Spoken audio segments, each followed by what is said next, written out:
Hi అండి, అందరికీ నమస్తే. వెల్కమ్ టు ఈ అమ్మ చేతి వంట. ఈరోజు రెసిపీ ఏంటంటే ఫ్రైడ్ రైస్ అయితే బయట తీయాలంటే 100 రూపాయలు అయితే అవుతుంది. అదే రైస్ మనం ఇంట్లో అంతే టేస్ట్ వచ్చేలాగా అయితే ఎలా చేసుకోవాలో ఈ వీడియోలో అయితే మనం అయితే తెలుసుకుంటాం. ఈ రైస్ ఒక్కసారి చేసుకున్నామంటే పిల్లలు కూడా ఎంతో ఇష్టంగా తింటారు. మా ఇంట్లో అయితే ఒకసారి అలవాటు చేసి చూపించాను. ప్రతిరోజు అమ్మ ఫ్రైడ్ రైస్ చేయమ్మా నాకు అనేసి అయితే పిల్లకాయలు వస్తారు. అంత టేస్టీగా ఉంటుంది. దీనికైతే నేను క్యాబేజీ దీంట్లో క్యాబేజీ అయితే 1 కేజీ క్యాబేజీ, దీంట్లో 1/2 కేజీ అయితే కట్ చేసుకున్నాను. కొత్తిమీర అయితే వాష్ చేసి అయితే కట్ చేసి అయితే పెట్టుకున్నాను. 1 క్యారెట్ అయితే బాగా పైన జిగురంతా చివరేసి ఈ విధంగా అయితే ముక్కలుగా క్యారెట్, క్యాబేజీ, కొత్తిమీర అయితే కట్ చేసి అయితే రెడీ చేసుకుని ఉంచుకున్నాను. ఇక్కడ దీనికైతే కొంచెం ఆయిల్ ఎక్కువే పడుతుంది. ఒక 2-3 టేబుల్స్ అయితే ఆయిల్ వేసుకుని మందపాటి కడాయి అయితే ఎత్తుకోవాలి. ఈ కడాయిలో ఆయిల్ వేసుకుని మనం కట్ చేసుకున్న క్యాబేజీ ముక్కల్ని, క్యారెట్ ముక్కల్ని, కొత్తిమీరని అంతా వేసి బాగా ఫ్రై చేసుకోవాలి. ఇక్కడ మనం హై ఫ్లేమ్లోనే పెట్టి స్టవ్ అనేది ఫ్రై చేసుకుంటూ ఉండాలి. చేసుకున్న తర్వాత కొంచెం ఫ్రై అయిన తర్వాత మనం అల్లం వెల్లుల్లి పేస్ట్ అయితే నేనైతే ఇక్కడ 2-3 మెంబర్స్ సరిపడా అయితే చేస్తున్నాను. ఒక్కరికైతే కొంచెం, కొంత ఎక్కువ మంది అయితే కొంచెం ఎక్కువగా అయితే వేసుకోవాలి. నేనైతే 1/2 టీ స్పూన్ అల్లం వెల్లుల్లి పేస్ట్ అయితే వేసినాను. ఎందుకంటే నేను ఇక్కడ రైస్ ఎక్కువ వాడుతూ ఉన్నాను కాబట్టి ఒకే వరకే అయితే ఇంకా తక్కువ వేసుకోవచ్చు. ఇంకా ఎక్కువ మందికి కావాలంటే ఇంకా ఎక్కువ అయితే క్వాంటిటీ పెంచుకోవచ్చు. వేసుకొని మనం హై ఫ్లేమ్లోనే క్యాబేజ్ అంతా బాగా పచ్చి వాసన పోయే వరకు బాగా ఉడికే వరకు అయితే బాగా ఫ్రై చేసుకుంటూ ఉండాలి. ఆల్రెడీ ఇక్కడ నేనైతే అన్నం పొడి పడలాడుతూ ఉడికించి అన్నం అయితే రెడీ చేసి అయితే ఉంచుకున్నాను. ఇప్పుడు మనం రెడీ చేసుకున్న అన్నాన్ని అయితే ఇందులో వేసేసినాను. ఇప్పుడైతే ఇది వైట్ పెప్పర్ పొడి 1/4 టీ స్పూను, బ్లాక్ పెప్పర్ పొడి అయితే 1/4 టీ స్పూన్ అయితే వేసుకున్నాను.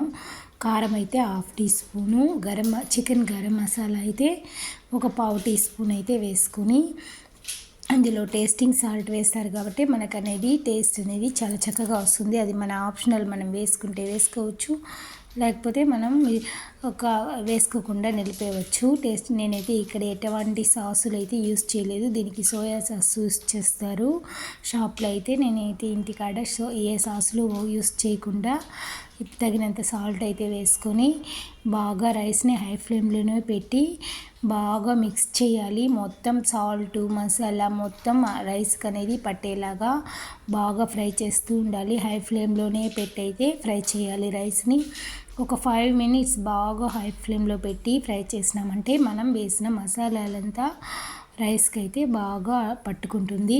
రైస్ అనేది చాలా అంటే చాలా టేస్టీగా ఉంటుంది. ఈ విధంగా ఒక్కసారి ఇంట్లో చేసి చూసినారంటే మళ్ళీ ఫ్రైడ్ రైస్ కోసం gobi fried rice, chicken fried rice, egg fried rice మన ఇంట్లోనే అయితే రెడీ చేసుకోవచ్చు.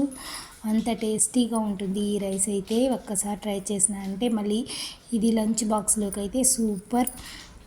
అసలు ఇంటికాడ ఉంటే మాత్రం చికెన్ ఫ్రైడ్ రైస్కి చేసుకోవచ్చు. కానీ లంచ్ బాక్స్లోకి సూపర్ ఈజీగా క్విక్ అండ్ రెడీగా అయిపోయే క్విక్ రెసిపీ అండి ఇది. ఒకసారి ట్రై చేసిన అంటే మళ్ళీ ఇదే టేస్ట్తో మనకు ఫ్రైడ్ రైస్ కావాలని అయితే అడుగుతూ ఉంటారు. నాకైతే ఇంట్లో పిల్లలు ఒకే గోల, ఒకసారి ట్రై చేసి చూపించిన ఒకటి, అమ్మ నేను ఈ పని చేస్తాను, నాకు ఫ్రైడ్ రైస్ చేసి పెట్టు, నువ్వు చెప్పిన పని నేను చేస్తాను అంటారు. అంత టేస్టీగా ఉంటుంది ఈ ఫ్రైడ్ రైస్. తప్పకుండా ఒకసారి అయితే ట్రై చేసి అయితే చూడండి. ఇప్పుడు మనం లాస్ట్లో ఆల్రెడీ కొత్తిమీర వేసినాం కాబట్టి లాస్ట్లో హై ఫ్లేమ్లో రైస్ బాగా కుక్ అయినప్పుడైతే మనం కొత్తిమీర వేసుకుంటే ఫ్లేవర్ అనేది చాలా బాగుంటుంది. తప్పకుండా ఈ వీడియో నచ్చిందంటే మీరు ట్రై చేసి చూడండి ఇంట్లో. మీకు ఎలా కుదిరిందో అయితే కామెంట్ చేయండి. ఈ వీడియో నచ్చితే లైక్ చేయండి, సబ్స్క్రైబ్ చేసుకోండి. Thank you for watching. మరిన్ని మంచి వీడియోల కోసం మన ఛానల్ని సబ్స్క్రైబ్ చేసుకోండి. ఇప్పుడైతే మనకు వెజ్ ఫ్రైడ్ రైస్ అయితే రెడీ అయిపోతుందండి. గోబీ కట్ చేసుకొని వేసుకుంటే మనకు గోబీ ఫ్రైడ్ రైస్ అయితే రెడీ.